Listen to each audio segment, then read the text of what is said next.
শাশুড়ি বলবে, আরে বৌমা তুমি এটা কি করছো, মুখে এমনিতেই রুচি নাই, খাইতে পারি না, কিন্তু তোমার রান্না দিয়ে তো আজকে অনেকগুলো ভাত খাইছি। আর জামাই বলবে, তুমি এটা কি করছো, একদম ফাটায় দিছো, এত মজা কেল লেগে। তো প্রত্যেকটা মেয়ে চায় যে রান্নার প্রশংসা শুনতে তার ফ্যামিলির কাছ থেকে।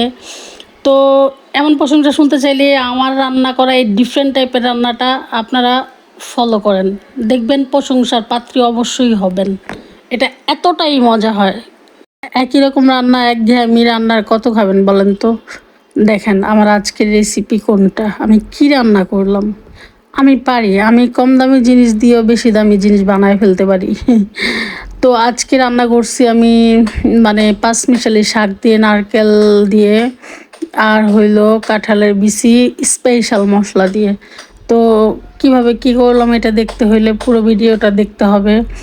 এমন এমন রান্না করবেন আর পরিবারকে সুখে মানে খুশি রাখবেন, হ্যাপি রাখবেন। আর যারা ব্লগার তাদের জন্য তো এই টাইপের রেসিপিগুলো মারাত্মক লেভেলের কাজ করে, কারণ প্রত্যেকটা ভিউই চায় মানে ভিন্ন টাইপের রান্না, ভিন্ন টাইপের কিছু। হ্যাঁ, তো দেখেন আমি নিলাম হলো গিয়ে ভাত, আর সে আমার রান্না করা আজকের মজাদার সুস্বাদু ইয়াম্মি আর অনেক বেশি মানে ভালো লাগার একটা রেসিপি, স্পাইসি রেসিপি, কাঁঠালের বিচি দিয়ে রান্না করা। এটা একটু ধৈর্য ধরে দেখেন আমি কেমন করে কি রান্না করলাম, সেমভাবে রান্না করেন। তো আমি নিয়ে নিলাম কাঁঠালের বিচি, কয়েকটা ছিলে নিলাম, আর কয়েকটা হচ্ছে মানে সিল্কা সহ নিলাম। হ্যাঁ, তো নিয়ে এগুলাকে ধুয়ে নিলাম। ধুয়ে এখন আমি একটু পানি দিয়ে তারপরে চুলাতে বসায় দিব, দিয়ে ঢেকে রাখবো। এই 5-6 মিনিটের মতো ঢেকে রাখলেই হবে। তো দেখেন আমার এটা হয়ে গেছে। পুরোপুরি সিদ্ধ করার দরকার না, আধা সিদ্ধ হইলেই হবে। তো আমি কড়াইতে দিয়ে দিলাম একটু চাল। চালটাকে এখন আমি ভেজে নিব। এখন আপনারা বলবেন চাল ভাজা দিয়ে কী হবে, কী হবে এটা দেখতে থাকেন। হুম। আর হইলো এখন দিয়ে দিব একটু নারকেল কোড়া। তো আমার এটা ফ্রোজেন ছিল। আর নারকেল কোড়া দিয়ে রেসিপি করতে প্রতিদিন নারকেল এনে কেটে কোড়া নিয়ে মানে কাইটটা কোড়ানোর দরকার নাই। একবার একটা নারকেল রান্না হচ্ছে ডিপে রাইখা দিলেই চলে, বাটি ভইরা কোড়ায়া এটাকে একটু একটু রেসিপিতে দেওয়া যায়। তো এই দেখেন আমার নারকেল কোড়া চাল ভাজা এমনটা। তো এই যে দেখেন আমি আরেকটু নারকেল মানে কোড়া নিলাম আর কি। আর যেটা চালের সাথে ভেজে নিছি ব্রাউন কালার করে সেটা তো আছেই। তো আমি এই যে নারকেলটাকে আগে এখন পাটাতে বেটে নিব। পাটাতে বেটে নেওয়ার পরে যে নারকেলটা বাটিতে তুলে নিলাম, দেখেন এটা এই পজিশনে আছে। আর এখন দিয়ে দিলাম যে সেই যে নারকেল আর হইলো চাল ভেজে রাখছিলাম সেইটা। হ্যাঁ, একটু পানি দিয়ে আমি এটাকে এখন বেটে নিব, পেস্ট করে বেটে নিব, কোনো দানা দানা না থাকে। 2টা বাটা দিলেই হবে, এটাতে আমার একটা মানে কষ্ট না বাটতে, 2টা বাটা দিলে হয়ে যাবে। তো এই চাল ভাজা নারকেল ভাজার মাঝে দিয়ে দিলাম একটু কালো সরিষা। সরিষাটাকে আমি ধুয়ে নিলাম, বালি থাকে অনেক এই জন্য। তো আমি বারবার বলতেছি এই রান্নাটা একবার হইলো খাবেন আর একটু ধৈর্য ধরে দেখবেন, ফ্যামিলিকে খুশি করাতে পারবেন। যারা স্পাইসি বা এই টাইপের আনকমন খাবার খাইতে চান তারাই দেখবেন। তো আমি এখন সেই পাটাতে নিয়ে নিলাম সিদ্ধ করে রাখা কাঁঠালের বিচিগুলো। তো দেখেন আমি একটা করে বাড়ি মারতেছি। যেগুলো শিলা ছিল মানে যেগুলো শিলা ছিল সেগুলো একটু ফেটে যাচ্ছে, আর মানে যেগুলো সিল্কা সহ সেগুলো এমনিতে আছে। তো সিল্কা সহগুলো আমি এইভাবে ছিলে নিলাম। আর ভিজা হাতে অবশ্যই ধরবেন না, একটু শুকনো হাতে ধরবেন, ভিজা হাতে ধরলে ছিলতে কষ্ট হয় আর কি। তো এই যে দেখেন আমার ছিলে রাখা কাঁঠালের বিচি আর নারকেল কোড়ার পেস্টটা, চাল ভাজার পেস্টটা। তো এই যে কড়াইতে নিয়ে নিলাম সেই কাঁঠালের বিচি, দিয়ে দিলাম একটু হলুদের গুঁড়া। হ্যাঁ, আর দিয়ে দিলাম নারকেল বাটা। তো দেখতে থাকেন আমি কীভাবে রান্না করে, দিয়ে দিলাম লবণ। সিম্পল মশলা, হ্যাঁ সিম্পল মশলা এটাকে আপনার এত মজাদার করে দিবে, মানে না খেলে আপনারা বুঝতেই পারবেন না। দিয়ে দিলাম একটু তেল। তো আমার উপরে বিল্ডিংয়ে কাজ করতেছে তাই এই ভয়েস লাগানোর সময় অনেক শব্দ হচ্ছে, ভাল লাগে না। তো দিয়ে দিলাম আমি একটু মরিচের গুঁড়া। যেটা যারা ঝাল যতটুকু খান ততটুকু দিবেন, তবে অতিরিক্ত বেশি ঝাল দিবেন না, খাইতে ভালো লাগবে না।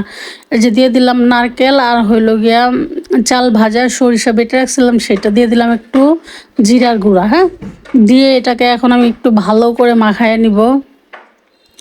মাখায় নিলে হবে কি যে মশলাটা মানে প্রতিটা বিচির গায়ে গায়ে লেগে যাবে। আর এমনিতে মাখা তরকারি সবসময় পছন্দ। দেখেন আমি কিন্তু এখানে কোনো রসুন পেঁয়াজ আদা এগুলা কিন্তু আমি মানে ব্যবহার করি নাই।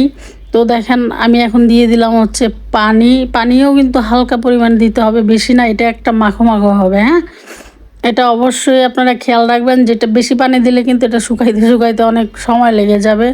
অল্প পানি দিয়ে মাখো মাখো হবে, মানে এই পরিমাণে পানি দিতে হবে। তো বসাই দিলাম চুলাতে। তো আমি এখনই ঢাকবো না, ঢাকলে হবে কি যে এই যে স্পাইসি বা স্পেশাল মশলাগুলো সব ঢাকনাতে লেগে যাবে। তো আমি বলক আসার পরে এটাকে কেন ঢাকবো, তো আমার এটা বলক চলে আসছে। তো আমি এটাকে এখন এই 3-4 মিনিট বা 5 মিনিটের জন্য ঢেকে দিব। এটা দেওয়ার পরে যতটুকু আধা সিদ্ধ আছে মশলা টশলা সব কিছু মিলে সুন্দর সিদ্ধ হয়ে যাবে। তো দেখেন আমার এটা কতটা ঘন হয়ে আসছে, আর এটা মানে সিদ্ধ হয়ে গেছে। বিশ্বাস করেন এটা অনেক বেশি মজা, অনেক বেশি। একবার হলো করে দেখবেন রান্না করে। তো আমি চলে আসলাম আরেকটা রেসিপির জন্য, যে নারকেল দিয়ে শাক ভাজি কীভাবে করলাম দেখেন। তো আমি নিয়ে নিচ্ছি কতগুলো মিষ্টি আলু শাক, নিব কয়েক পাতা শাক, যে শাক সামনে পাই সেই শাকে নিব। আপনারা যে কোনো সবুজ শাক দিয়ে এটা করবেন, হ্যাঁ, কোনো কালারফুল শাক দিয়ে করবেন না, সবুজ শাক দিয়ে করার চেষ্টা করবেন। তো আমি এখানে অনেক মিষ্টি কুমড়া শাক হয়ে আছে, সরি আমি মিষ্টি আলু শাক। তো আমি মিষ্টি আলু শাক উঠায় নিচ্ছি, নিয়ে নিচ্ছি তালা কচু পাতা, যেটাকে এক একজনে এক এক টাইপেরই নামে ডাকেন আর কি। তো এখানকার ভিউটা দেখেন কি চমৎকার। আর এই দেখেন কত বড় একটা মেহেদি গাছ, আমি এটা দেখাচ্ছি আপনাদেরকে। তো এই যে তেলা কচু পাতা এখানে কতগুলো হয়ে আছে, আমি তেলা কচু পাতা আর একটু নিয়ে নিব। আমি 3 পদের শাক দিছি, বেশি দেই নাই। আমি 3 পদের শাক দিছি, তেলা কচু পাতা, মিষ্টি আলু পাতা, আর হলো নিব এখন আমি একটু সজনে পাতা। সজনে পাতা একদম ডালের যে কচি যে পাতাটা আছে, এই যে দেখেন কত বড় একটা সজনে পাতা গাছ। এখান থেকে আমি একটা সজনে পাতা নিয়ে নিলাম। এই যে দেখেন আমি একদম আগারটা নিচ্ছি, কচিটা, আমি কিন্তু বাত্তিটা নিচ্ছি না। হ্যাঁ, এভাবে হচ্ছে ছিঁড়ে নিব আমি। বেশি না, আনুমানিক 4 থেকে 5টা ডান্ডির মতো নিব, বেশি পরিমাণে নিব না। তো এই যে দেখেন কীভাবে হয়ে আছে, যে এখান থেকেও একটু নিয়ে নিচ্ছি। আমার ভাল লাগে এভাবে শাকটা মানে নিজের হাতে তুলে তারপরে রান্না করতে, আমার কাছে সেই লাগে। আর ডিফারেন্ট টাইপের রান্না তো আমার অনেক বেশি মজা লাগে। তো এই যে আমি এতগুলো শাক নিলাম আজকে শাক ভাজি করার জন্য। তা আপনারা একবার হইলে এভাবে ট্রাই করবেন, এভাবে রান্না করে খেয়ে দেখবেন মানে কতটা মজা লাগে। তা আমি শাকগুলা এখন কুচি কুচি করে নিব, একদম চিকন চিকন করে কেটে নিব। তো অবশ্যই সজনা পাতাটা কিন্তু ওর সাথে কুচি করা যাবে না, এই কারণে যেহেতু কচি পাতা আমি একটা একটা করে এগুলো বেছে নিব। বেছে নিয়ে কচি শাকের মধ্যে দিয়ে দিব। তো এটাকে যে আমি ধুয়ে পানি ঝরিয়ে একটা বলের মধ্যে নিয়ে নিছি, যাতে করে এটাকে আমার মাখাইতে সুবিধা হয়। হ্যাঁ, তো আমি এই যে দেখেন এটা কিন্তু আমার ফ্রোজেন নারকেল। হ্যাঁ, এই ফ্রোজেন নারকেল দিয়ে কিন্তু আমি রান্না করি। তো এই যে দেখেন আমি দিয়ে দিলাম কতগুলো নারকেল কুচি, তো কম হয়ে যাবে বিধায় আমি আরেকটু নারকেল কুচি দিয়ে দিচ্ছি। দিয়ে এখন এটাকে আমি কি করব দেখেন, মানে ভালো করে মাখায় নিব। এই মাখায় তারপরে এটাকে রেখে দিব। আর আপনাদের যতটুকু মন চায় ততটুকু আপনারা নারকেল দিবেন। আমার কাছে অত বেশি নাই, আমার কাছে যা ছিল আমি একটুখানি রেখে আর সবটাই দিয়ে দিছি। আমার শাকের পরিমাণটা একটু বেশি।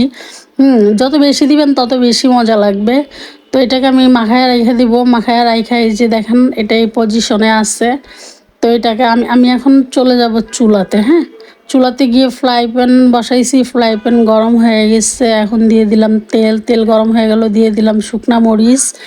শুকনা মরিচের মধ্যে দিয়ে দিব একটু রসুন কুচি। একদম সিম্পল রান্না, কোনো গ্যাদারিং, কোনো ভেজাল কিছু নেই, কিন্তু খাইতে সেই লেভেলের মজা। তো এই যে এটাকে একটু নেড়ে চেড়ে ব্রাউন কালার করে নিব। ব্রাউন কালার হয়ে আসলে এটাতে দিয়ে দিব কি জানেন, 3-4টা কাঁচামরিচ ফাইরা রাখছিলাম, ওগুলো দিয়ে দিলাম। আর আপনারা চাইলে শুধু কাঁচামরিচ দিয়ে এটাকে রান্না করতে পারেন, শাকের মধ্যে দিলে একটু ভালো লাগে আর কি। তো দিয়ে দিলাম একটু গোটা সরিষা, কালো সরিষা দিলাম আর কি আমি একটু। আপনারাও দিবেন, এই সরিষা দেওয়ার কারণেও কিন্তু এটা অনেক বেশি টেস্টি লাগে শাকটা খাইতে। তো এই যে দিয়ে দিচ্ছি নারকেল দিয়ে মাখানো শাকগুলো। হ্যাঁ, আর এটা কিন্তু আমি কোনোভাবেই ঢেকে রান্না করব না, আমি বলে দিচ্ছি, কোনোভাবে এটা ঢাকবেন না, ঢাকার দরকার নেই, এটা এমনিতেই সিদ্ধ হয়ে যাবে। চিকন করে কাটছি আর নরম শাক নিছি, তো দিয়ে দিলাম একটু লবণ। আর কোনো কিছুই হবে না এটাতে, হয়ে গেলে মানে হয়ে যাবে এইভাবেই। এখন শুধু সিদ্ধ হওয়ার পালা। তো আমি একটু নেড়ে চেড়ে মানে সিদ্ধ হওয়ার পরে এটাকে নামিয়ে নিব। এই দেখেন আমার এটা কিন্তু এই যে অনেকটা হয়ে গেছে। তা আপনারা এইভাবে